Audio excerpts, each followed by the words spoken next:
Bismillahirrahmanirrahim. Assalamualaikum warahmatullahi wabarakatuh. Waalaikumsalam warahmatullahi wabarakatuh. Sobat Semesta Menghijau dan Sobat Pelatihan, berjumpa kembali di channel YouTube kami, Podcast Semesta Menghijau. Alhamdulillah, ini kali keberapa episode Pak Oik?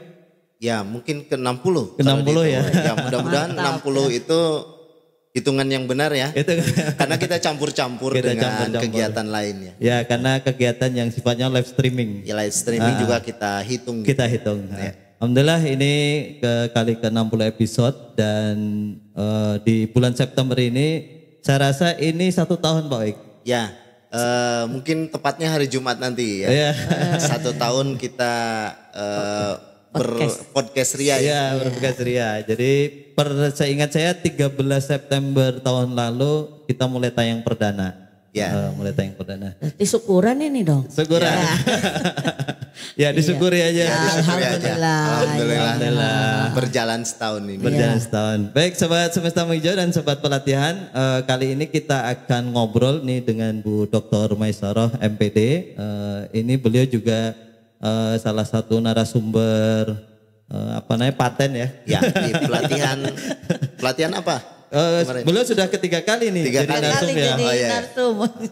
Ketiga kali. Jadi waktu pertama kali dulu perjalanan beliau termasuk juga pengolahan sampah, kemudian yang kedua juga membahas tentang pengolahan sampah berbasis rumah tangga ya. Kali ini kita juga tidak jauh-jauh karena memang lingkup aktivitas kita WI ya, Widya Iswara, kita berada di bidang lingkungan. Selain itu juga kaitan dengan rehabilitasi. Nah, mungkin saat ini kita akan diskusi nanti terkait dengan pengelolaan limbah, terutama limbah minyak jelantah Pak Ik ya. Minyak jelantah yang tentunya juga berdampak Bu Mai ya. Wah, luar biasa luar itu. Biasa ya. Mungkin nanti Bu Maisarah akan memberikan pandangan bagaimana kita ini yang tiap hari tidak lepas dari gorengan. Dan itu yang enak. Itu yang enak. Jadi makanan pokok itu gorengan ya. Tidak terlepas dari gorengan, tentunya minyak jelantah ini salah satu limbah yang perlu dikendalikan. Artinya nanti bisa dikelola atau dijadikan apa, mungkin nanti kita akan diskusi. Baik, mangga Bu Mei mungkin mengawali kaitan dengan minyak jelantah ini bisa disajikan mungkin fakta Bu ya.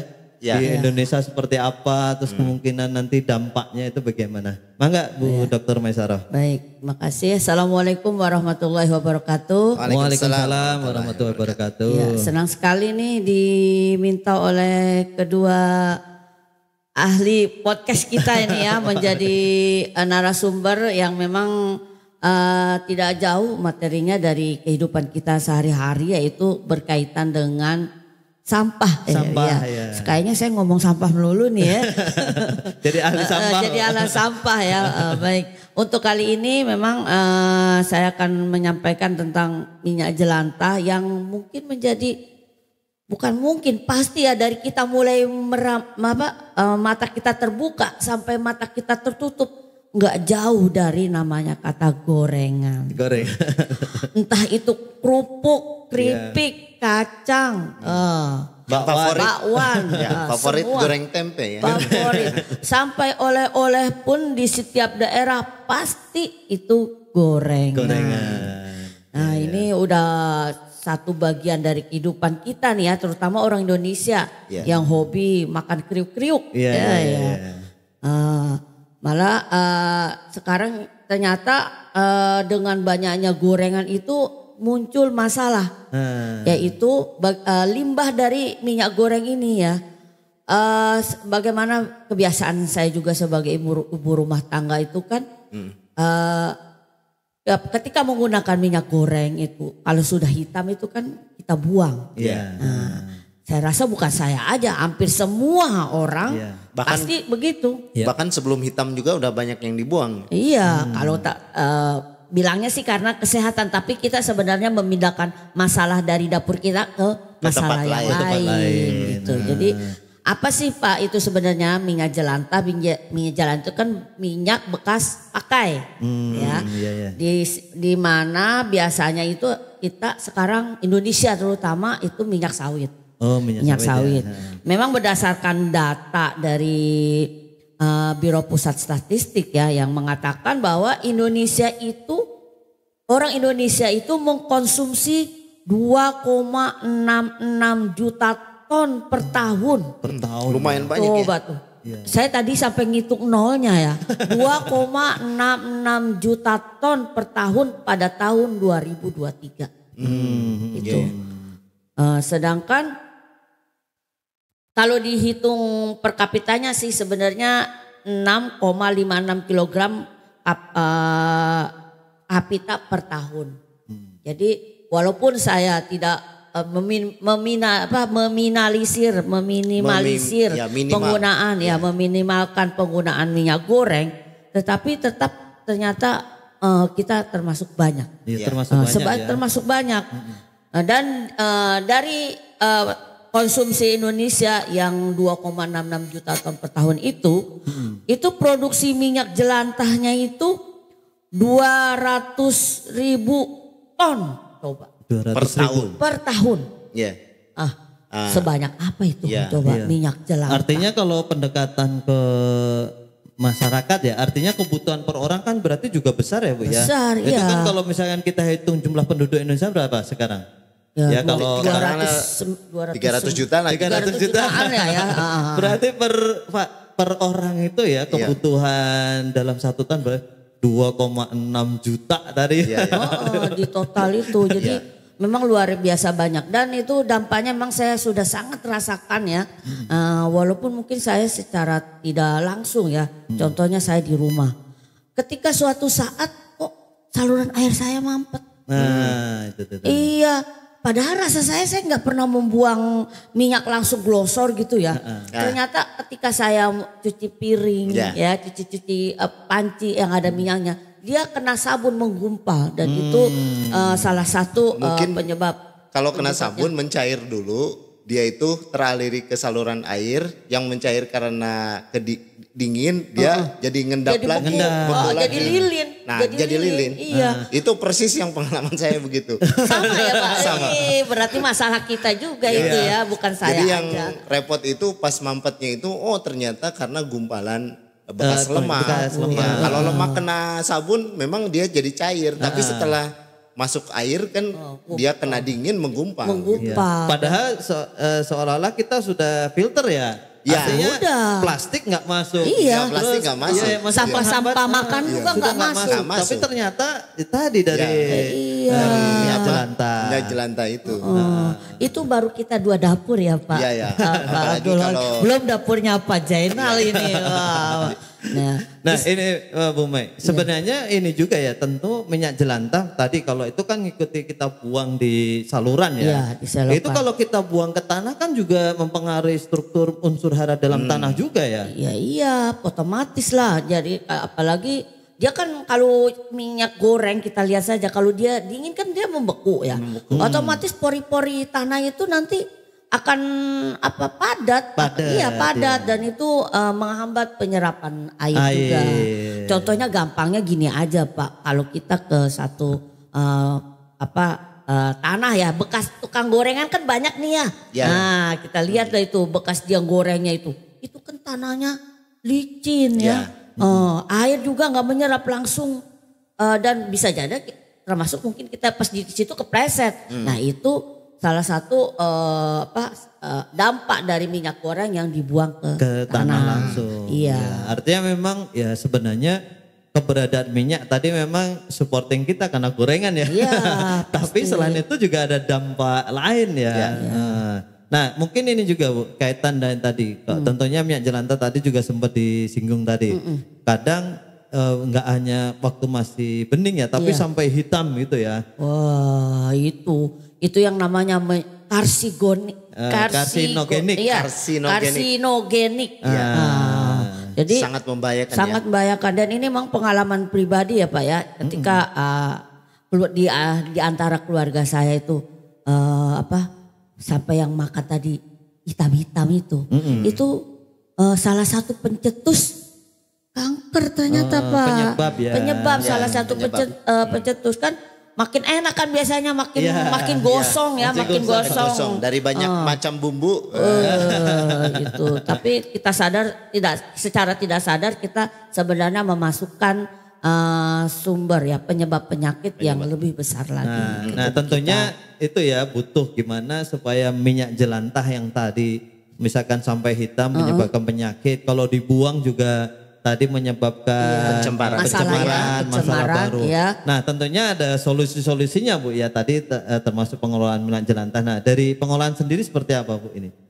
Ya memang untuk menjadikan itu produk lain ada ya berdasarkan hasil penelitian ahli-ahli kimia kita yang sudah memang banyak ya banyak bergerak di dalam pengolahan minyak jelantah. Ya tetap harus ada namanya pemurnian tetap kita lakukan karena itu kan udah bekas gorengan apalagi yang sudah hitam entah habis itu goreng ikan asin, goreng segala macam lah ya. Nah tiba-tiba menjadi produk lain yang nyatanya lebih dapat kita salah satu contohnya ini ya sabun, sabun cuci. Ini saya mau pamer nih buat Pak Jenal. Ini salah ini satu hasil pelatihan ya. Ya hasil pelatihan. Ini salah satu produk sabun dari minyak jelantah. Dan ini juga pembersih lantai ya. Itu salah satunya betul gitu dan prosesnya pun harus tetap dimurnikan. Nah, bagaimana cara teknik pemurniannya? Datang dong ke sini. nanti saya ajarin. Pak Jenal dengan Polik juga ajarkan. Kalau kawan-kawan memang mau mengolah minyak jelantah menjadi sabun cuci piring ataupun produk-produk lainnya. Yang lain. Nah, ini Bu Mai. Nah, artinya minyak jelantah ini ya sebenarnya nggak harus dibuang ya. Tentunya dia tadi bisa kita kelola dengan produk-produk lain yang lebih bermanfaat ya. Iya, nah, betul. Mungkin ini Bu Maisarah. Minyak jelantah ini tadi kan sudah kita diskusi ya bagaimana dampaknya kalau dibuang gitu ya. Nah, sebenarnya kalau tadi Bu Mai bilang dimurnikan lagi, kan sebenarnya kalau orang tahu dimurnikan lagi buat goreng lagi. Ya jangan, dah itu namanya mengeluarkan racun menjadi racun lagi. Iya.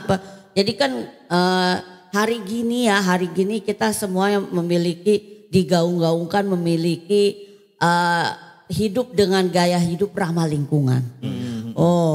Nah. Ya boleh saja semua gaya lingkungan ini saya sudah ramah lingkungan, tapi mana aksi nyatanya? Salah satunya adalah dengan bijaksana dalam mengelola minyak jelantah. Itu salah satunya. Kalau yang lainnya yang pada podcast sebelumnya yang saya bilang mengelola sampah rumah tangga itu juga termasuk dapur, gaya hidup yang ramah dengan lingkungan.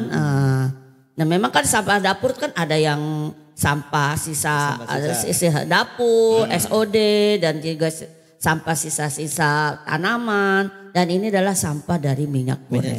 Nah kalau ini Bu Mai, kan sebelum ke nanti memperdalam masalah pemurnian ya. Nah sekarang kalau dari sejumlah yang tadi diungkapkan ya, jumlah limbahnya itu. Nah mekanisme pengumpulannya sekarang seperti apa supaya kita bisa misalnya kan kalau kita mengolah tentu ada tujuan produksi ya, produksi. Kemudian kalau nanti ditimbang-timbang masalah ekonomisnya gitu. Kalau sementara ini teknis pengumpulannya seperti apa?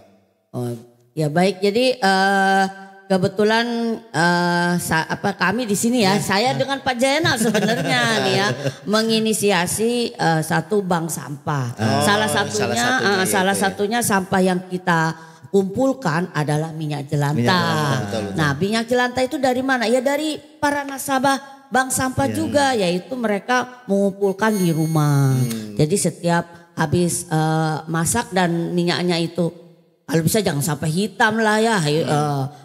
Itu kita kumpulkan gitu ya. Oh jadi mekanisme bank sampah itu yang menjadi salah satu unit pengumpulan. Unit yang berperan dalam pengumpulan itu ya. Dan ini juga Pak Oik, sebenarnya ada juga Bu ya selain bank sampah juga ya. Banyak ya di kelompok-kelompok tertentu yang melakukan tapi mereka hanya khusus di minyak jelantah saja. Karena memang ternyata minyak jelantah ini saat ini menjadi hal yang memang orang cari ya. Biodiesel ya, sebagai biodiesel gitu ya. Oke lah yang memang usaha di situ ya silakan saja gitu ya. Nah kami di bank sampah kami juga menerima untuk minyak jelantah tersebut.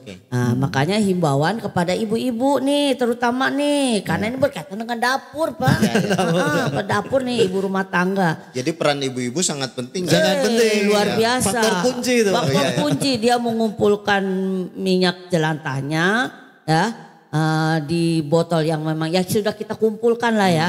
Nggak mungkin setiap masak terus langsung atau seminggu itu kadang-kadang berbulan-bulan juga Pak. Ya, yang ngumpulinnya berbulan-bulan. Apalagi yang sering ngukus-ngukus ya. Itu makin lama lagi. Saya aja bisa ngumpulin 1 liter. Bisa 1 liter itu bisa sampai berbulan-bulan Pak. Artinya gini Pak, kalau pengumpulannya butuh waktu yang lama, berarti hidupnya sudah mulai sehat. Ya. Asal jangan beli gorengan. Ya. Di rumah nggak pakai minyak, tapi di luar beli gorengan. Beli gorengan. Tapi memang kalau orang yang sudah mencoba mengurangi ya Pak ya, itu ketika ya maaf ya, ketika kita mengkonsumsi makanan yang mungkin dia kan ada tadi Pak, Bapak bilang ada yang nakal mungkin ya, disaring terus buat tujuan lagi. Itu sangat langsung merespon tubuh itu. Langsung ternyata ini kurang bagus, langsung ya entah batuk atau apa ya. Akhirnya karena begitu ya kita kurangi makanan gorengan itu karena untuk mencegah terjadi muncul penyakit berikutnya. Kalau dari segi harga mungkin ya karena Bu Mai sama Pak Abid juga di pengurus bank sampah. Berapa dari segi harga menarik nggak sih? Ya menarik baik karena ya variasi ya karena di masing-masing pengepul atau di bank sampah dia memberikan harga beda-beda. Untuk rata-rata misalnya? Ada yang 5.000, ada yang sampai 10.000 per liter. Dia kilo ya, ya Bu ya. Di kilo. Di kilo nanti ditimbang. Di kita kemarin 5.000 ya, 5.000 ya. Tapi kita bukan lihat dari nilai harganya ya, tapi mengurangi minyak jelantah itu terbuang sia-sia itu. Tapi kalau ini 5.000 kali sekian juta ton itu juga bukan nilai yang kecil. Ya artinya gini Pak Wik, ya ikhtiar tadi. Sampah atau limbah minyak jelantah itu bisa kita kelola dengan jadi produk yang lain atau untuk sumber daya yang lain. Nah saya sebenarnya penasaran kaitan ini. Kaitan tadi pengemuran minyak jelantah untuk kepercayaan masyarakat bahwa ini jelantah ini nggak digunakan lagi kan sebenarnya ada ya Bu ya, itu surat pernyataan gitu ya Pak ya. Iya, yang usaha itu harus memiliki surat pernyataan bahwa dia tidak menjual lagi untuk konsumsi. Itu ya. Tapi untuk industri bahan baku. Iya bisa untuk biodiesel ya. Biodiesel. Saya sudah tanyakan kepada penampung kita, dia nanti akan disalurkan untuk biodiesel. Gitu. Oke, kalau itu nggak apa-apa ya karena untuk bahan bakar selanjutnya ya, bukan untuk konsumsi. Nah itu Bu, sebelum ke biodiesel dan lain, itu pemurniannya itu belum diceritain nih.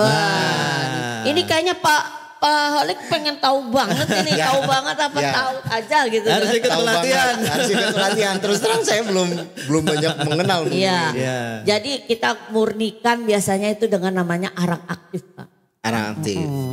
Tahu kan arangnya Pak, itu yang hitam-hitam itu lah. Tapi ini arang aktif, nanti ada prosesnya, prosedurnya yang akan biasanya kita sampaikan kepada memang orang-orang yang berminat untuk mengolah minyak jelantah ini menjadi produk berikutnya. Di sini ada beberapa produk yang sudah kita praktekkan ini apa ya? Lilin aromaterapi, itu. Sabun. Kemudian juga sabun. Sabun itu ada sabun cuci piring, cuci tangan, pembersih lantai dan karbol. Baru 4. Tapi ternyata menurut ahlinya masih bisa lagi yang lain Pak. Sabun-sabun yang lain. Tapi itu belum kita rekomendasikan untuk menggunakan di badan ya Pak ya. Mengganti sabun. Uji klinis soalnya Pak Wik. Itu juga tahapan berikutnya ya. Karena itu nanti perlu pengkajian berikutnya, takutnya nanti jadi penyakit kulit atau apa yang kita nggak tahu. Itu jadi tetap dimurnikan Pak, dan itu ada proses penyaringan lagi ya sampai dia agak jernih ya. Memang kadang-kadang nggak bening kayak pakai alat. Pakai enggak, hanya arang aktif aja dan disaring. Arang aktif aja. Dan disaring pakai tisu. Oh gitu. Iya tisu. Oh itu lama Pak. Lama ya? Lama. Nungguinnya tuh berjam-jam juga saya kalau ini juga ya. Berarti itu memang harus jadi aktivitas yang itu memungkinkan nggak kalau perumah tangga memurnikan sendiri? Sangat memungkinkan. Mudah, murah. Mudah dan murah. Iya, mudah dan mudah, yang penting mau telaten lah ya. Ya telaten, artinya telaten. Pada saat daripada dibuang gitu ya, mendingan disaring langsung kalau memang memungkinkan. Iya. Itu ada ini ya, ada apa?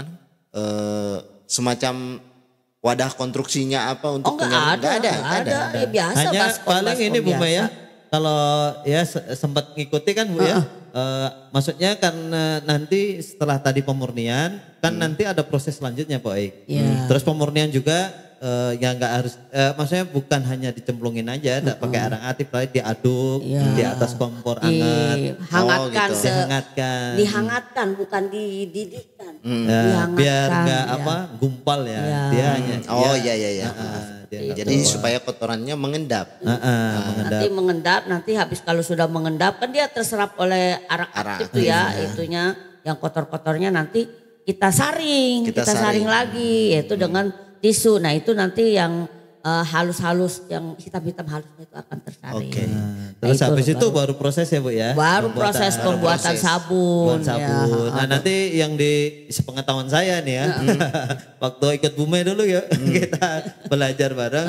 Jadi nanti setelah proses pemurnian itu nanti kemudian buat pasta. Nah itu yang jadi bahan nanti bisa pasta itu bisa jadi berbagai macam produk sabun. Itu pasta itu ada campurannya? Ada campuran kimia. Ada campuran kimia. Ya. Itu bisa kita beli di toko kimia sebenarnya ya. Ya memang sekarang peredaran itu memang agak ketat ya, nggak bisa sembarangan juga. Ya. Apa nama campurannya itu? Apa? Macam-macam. Oh macam-macam. Nanti banyak latihan aja. Iya. Oke. Oh iya. Kalau saya ceritain aja nanti Poholi kebayang apa nih katanya. Nanti kita praktekin ya. Oke. Nanti Sobat Semesta Menghijau dan Sobat Pelatihan boleh mengundang kami karena beberapa kali kita juga diundang oleh lembaga sekolah ya. Bahkan kita kemarin terakhir di itu ya Bu ya. Iya di SLB Sekolah Luar Biasa. Voluntary ya. Iya voluntary. Jadi ya nyiapin kalau misalkan di SLB kemarin memang kita yang siapin. ya charity lah cuma-cuma gitu ya. Mungkin nanti teman-teman atau masyarakat yang menginginkan kehadiran kami bisa misalkan ya nyediain bahan aja. Bahan mungkin alat ya seperlunya misalkan kompor gitu ya Bu Maya. Itu karena memang butuh peralatan ya kompor untuk penghangat, kemudian bahan-bahan kimia.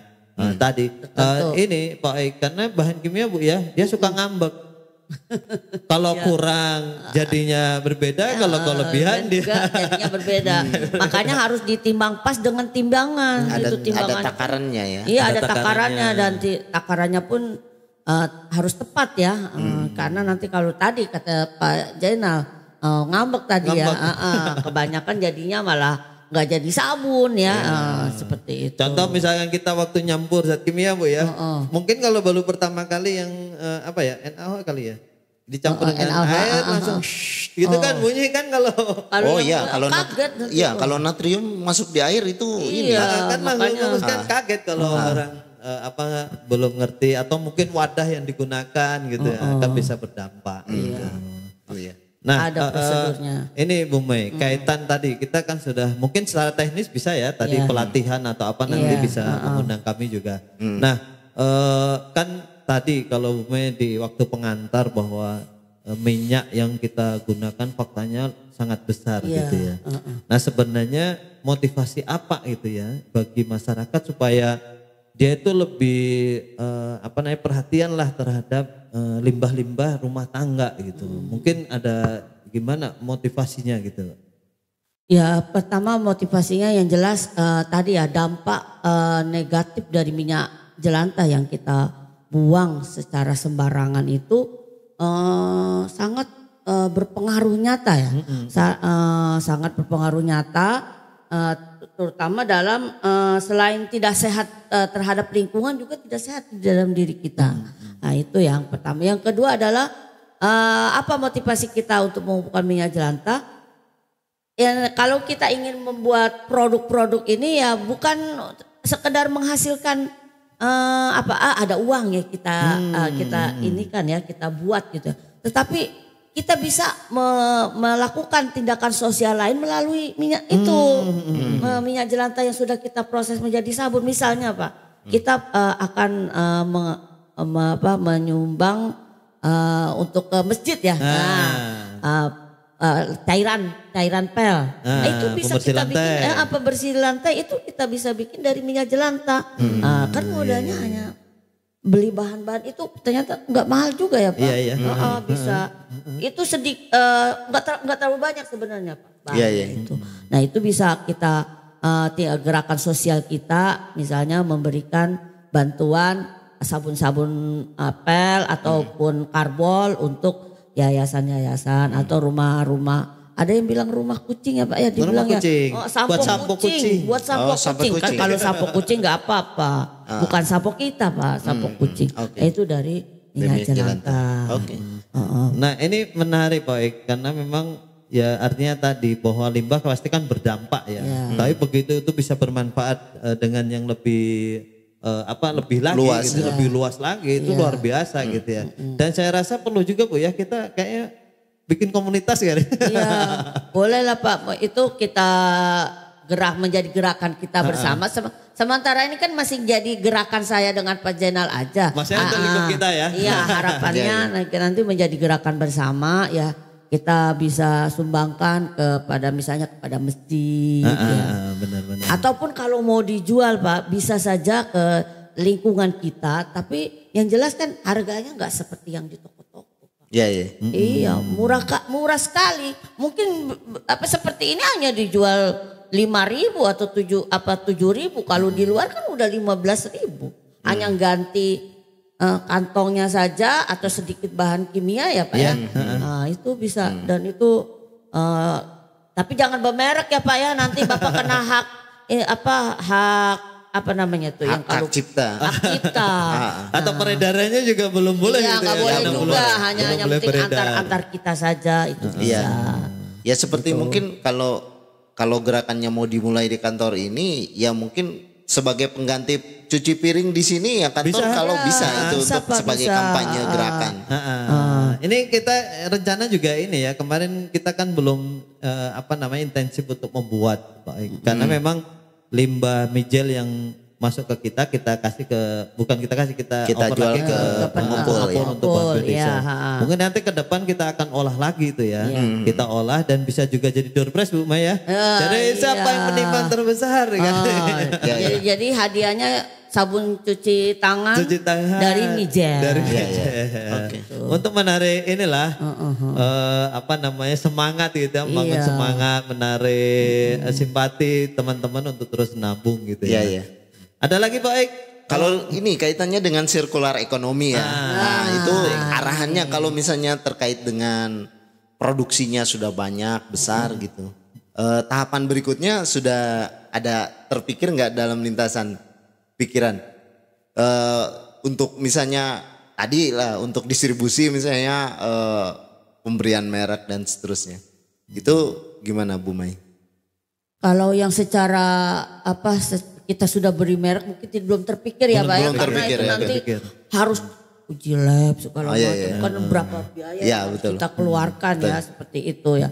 Mungkin levelnya masih kita perkenalan atau komunitas-komunitas yang menggugah kesadaran bahwa ini ada barang yang dibuang sangat berarti kalau kita bisa olah lagi. Iya, misalnya gini Pak, salah satunya produk yang dapat kita sebarkan selain ini lilin aromaterapi. Nah itu bisa juga kita jual dia nanti sebagai souvenir Pak. Misalnya kan sekarang orang souvenir kalau pernikahan suka dikasih lilin aromaterapi. Nah itu pada orang-orang tertentu kita coba tawarkan dari produk komunitas kita untuk dapat membeli lilin aromaterapi itu. Nah itu salah satunya ya Ya di pameran-pameran kita coba perkenalkan tapi sifatnya belum diiklankan nanti saingan. Benar. Iya. Mungkin jaga ini juga ya artinya untuk tadi menggugah masyarakat bahwa minyak jelantah ini berdampak kemudian nanti limbahnya dikumpulkan itu juga sudah hal yang luar biasa. Karena tadi untuk menjaga kestabilan warga masyarakat untuk mengumpulkan minyak jelantah kan belum stabil juga. Iya betul. Misalkan satu rumah tangga ada yang memang tadi konsumsi yang minyak beli, dia enggak ini sendiri. Tapi kalau kampanye gerakan ini ya termasuk saya sudah terpapar juga. Oh sudah terpapar. Alhamdulillah Pak terpapar. Semoga pemirsa yang lain juga terpapar juga ya. Hanya di rumah itu saya cuman nyuruh si Bi nanti tolong kumpulin di botol ya gitu. Jadi ya yang bekas-bekas udah dikumpulin. Nanti kalau sudah 1 liter nggak tahu nanti dibawa kemana gitu. Tenang saja bawa ke saya saja. Dan pemirsa juga kalau memang mau mengumpulkan minyak jelantah dan bingung, nanti bawa saja ke saya nggak apa-apa. Tapi kalau di tempatnya luar pulau, mungkin cari ini ya bank sampah terdekat. Karena bank sampah ini kan sudah hampir di seluruh tanah air itu sudah di istilahnya jadi gerakan bank sampah karena ya tadi keterlibatan bank sampah untuk mengendalikan mengelola sampah itu sudah cukup luar biasa gitu ya. Iya. Termasuk mungkin di sekolah-sekolah. Di sekolah. Ini kayaknya juga penting juga Bu ya kita ke warga setidaknya warga sekitar kita lah di kantor kita ya. Kita baru melakukan sosialisasi kemarin ya Pak ya kepada tetangga sebelah ya untuk memang ini Pak mau mengelola sampah apakah itu SOD ataupun non organik ataupun minyak jelantah ini satu hal yang tidak instan, kita pelan-pelan karena merubah kebiasaan itu Pak. Jadi terpenting adalah bagi kami sekarang itu. Tapi kalau bingung, ini kalau saya udah banyak ini, ayo ke sini saja. Kayaknya perlu ini Bu Maya, nanti kita buka pelatihan yang sifatnya cuma-cuma gitu ya. Kalau misalkan nanti di waktu kita agak longgar artinya agak kosong kita cuma-cuma dibuka gitu ya. Kan mungkin nggak butuh waktu lama ya kan sehari juga cukup. Tinggal nanti tindak lanjutnya masing-masing. Mungkin sepertinya bisa juga Pak ya.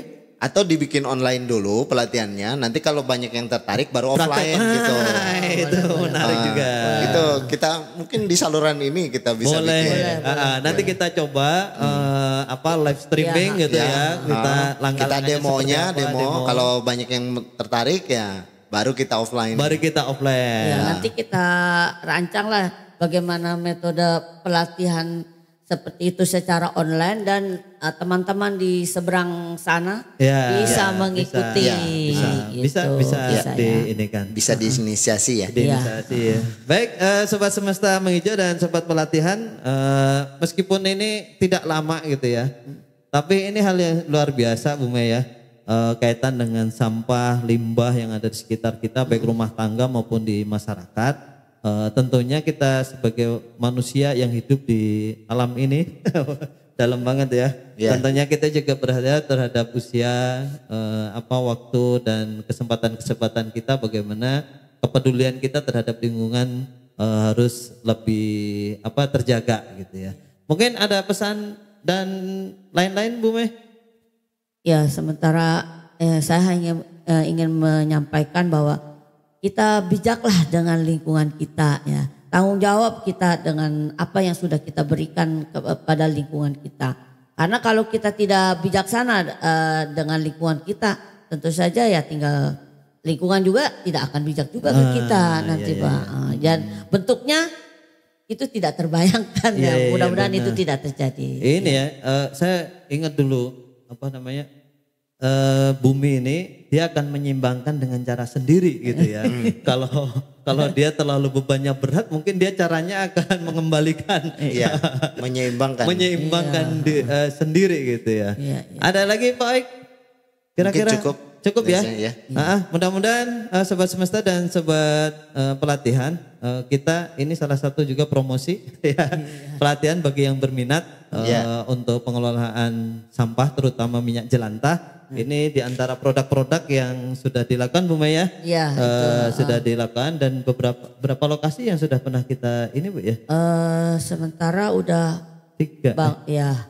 Di Lampung, Bangka Belitung, Jakarta, Banten ya? Banten dan Belitung kemarin. Mungkin yang akan datang belum? Yang akan datang Kalbar. Yang akan datang di Jakarta, Di Jakarta ya. Jakarta, sama ini undangan dari luar ya, sekolah luar biasa Bu ya, ke Kota Bogor mengundang kami sehari itu ya, setengah hari kita mencoba dan itu cukup banyak itu kita produksi berapa?